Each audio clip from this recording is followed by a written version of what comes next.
Adventos Crísticos, Adolfo Marques dos Santos, capítulo 7. Há muitas moradas na casa do Pai. Por ser o universo físico o efeito de uma causa metafísica, para o homem terreno, mais condicionado a ver para crer, é muito difícil identificar a causalidade universal inteligente, Deus, manifestado em seu tríplice aspecto de espírito, energia e matéria. Sem nos atermos às muitas moradas do Pai nos planos extrafísicos, em que somente na psicosfera da Terra existem bilhões de espíritos em suas diversas moradas ou planos evolutivos, além dos bilhões de encarnados, o nosso orbe é tão somente uma diminuta morada na casa do Pai, chamada Universo.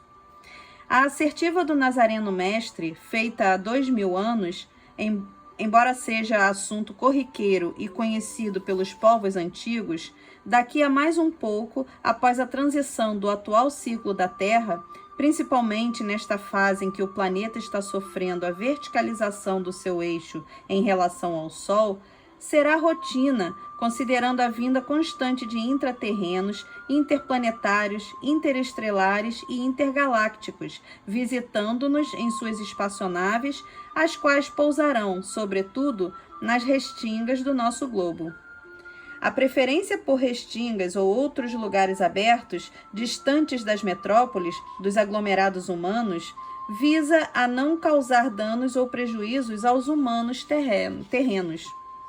Paralelamente a esses acontecimentos, teremos reconhecida uma placa interplanetária com a insígnia Thunderbird, fincada em diferentes pontos na Terra e que fora fundida com material indelével próprio de seu planeta de origem, o qual não existe na Terra, a fim de que não haja dúvida quanto à existência de outros humanos encarnados nas muitas moradas do Pai. A visita desses seres aos terrenos da superfície da Terra, em especial, servirá para despertar-nos valores excepcionais até então não percebidos.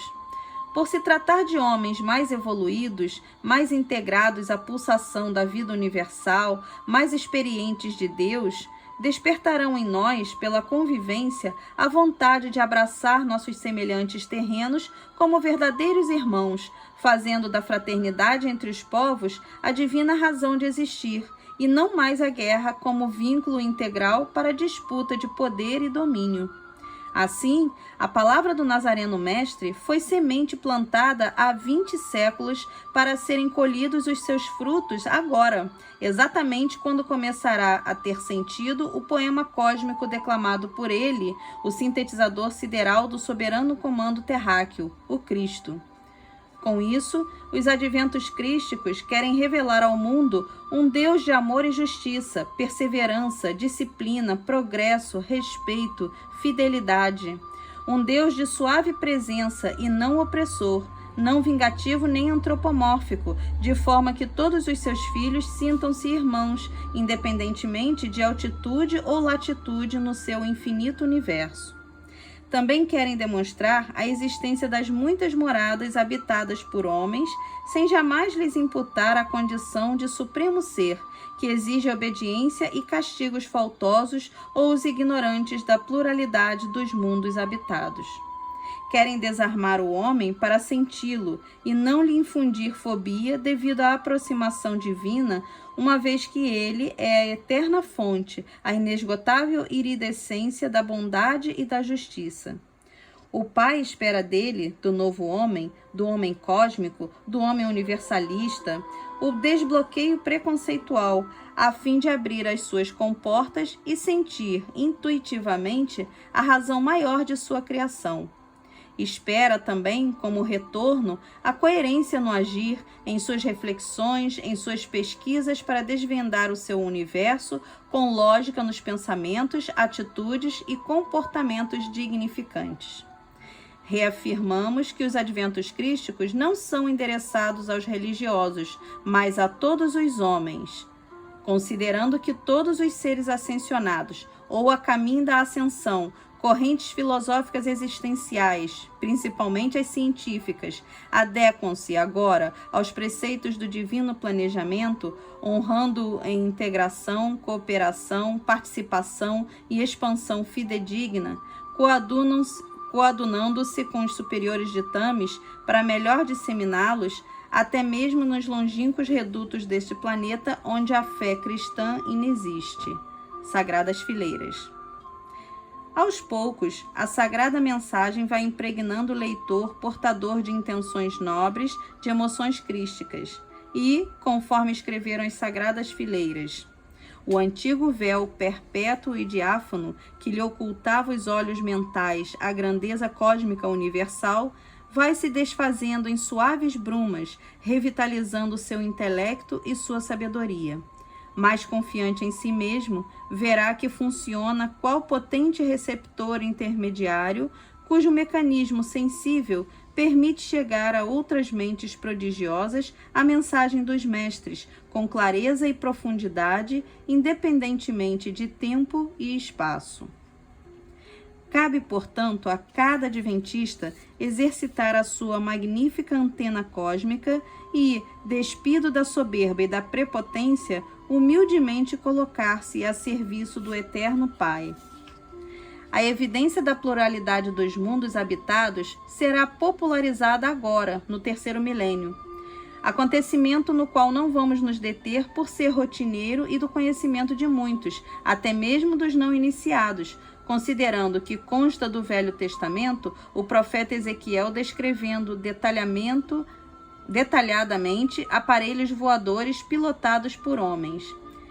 Detenhamo-nos com o espírito desarmado em uma civilização existente no interior oco da Terra, por nome Argos.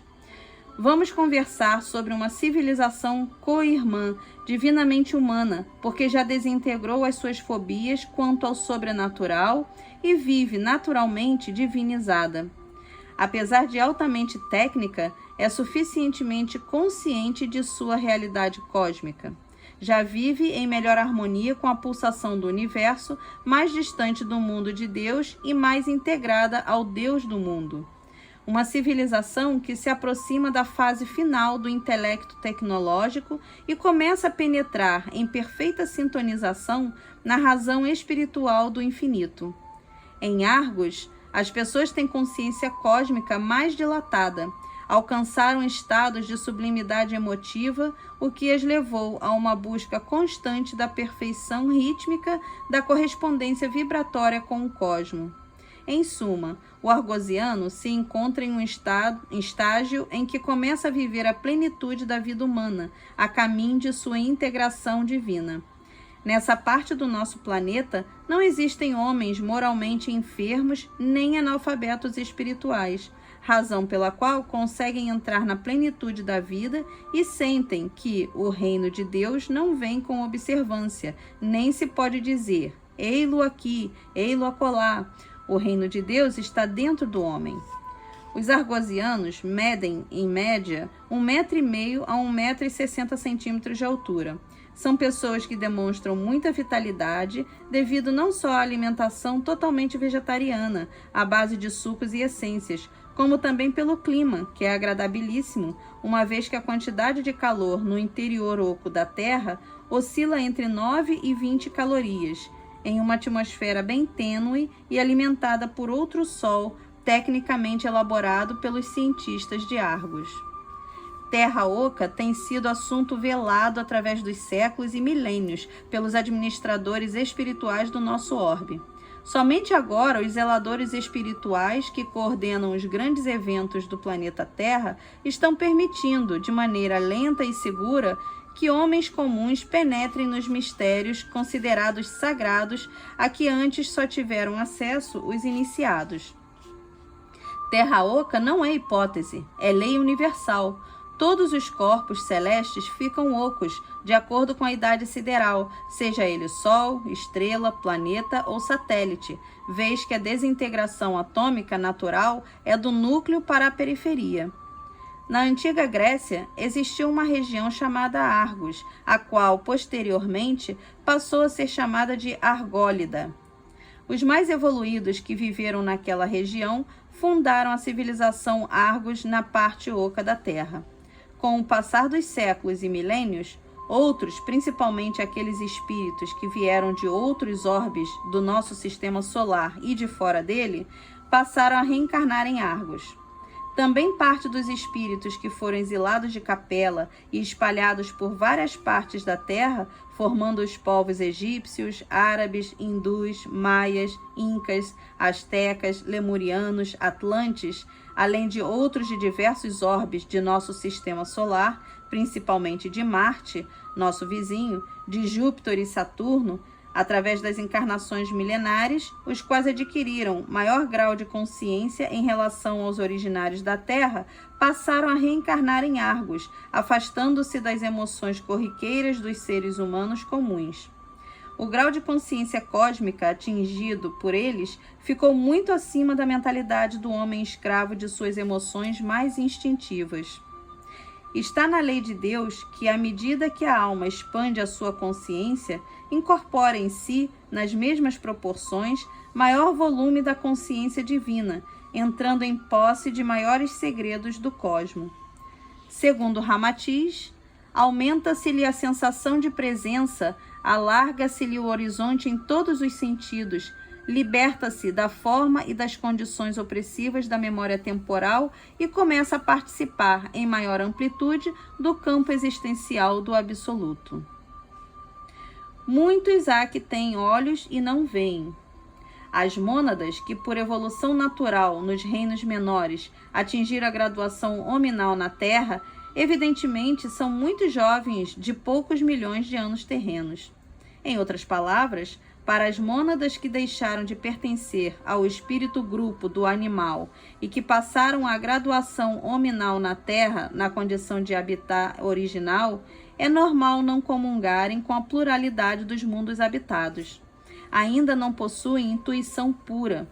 São pessoas movidas pela realidade de tão somente sensória, de pouca experiência de Deus e sem encarnações em outros redutos siderais.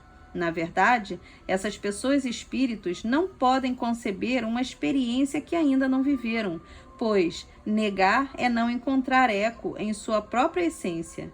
Por assim ser, afirma Ramatiz, nada parece mais absurdo do que aquilo que se ignora.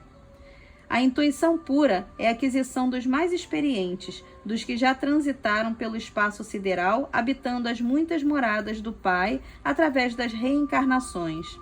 Na latência, transportam os registros de suas aquisições, os quais são importantíssimos para impulsionar a evolução da humanidade aonde for estagiar, atendendo ao processo do vai e vem reencarnatório.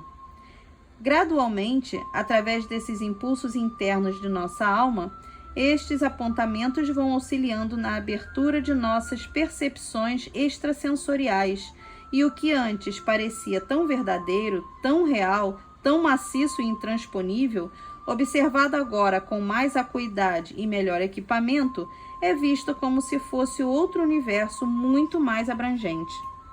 Levar o homem simplesmente a conceber que existem espíritos encarnando e desencarnando em todo o universo é acontecimento de menor expressão.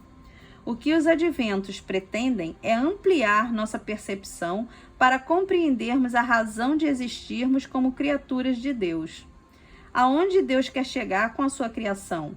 Uma vez que só em pensarmos já sentimos vertigem, procuremos melhorar as nossas antenas mentais para captarmos dos rincões do infinito mensagens dos nossos irmãos da família universal. Queremos, sim, enfrentar o grande desafio, evoluir para ascender e transcender. No atual momento de transição do nosso orbe, tendo em vista a previsão profética de que 2/3 dos espíritos terrenos serão exilados para o planeta higienizador, ao mesmo tempo, espíritos mais qualificados, advindos de outros planetas, de outras constelações, já estão encarnando na Terra desde 1972, os espíritos Índigo.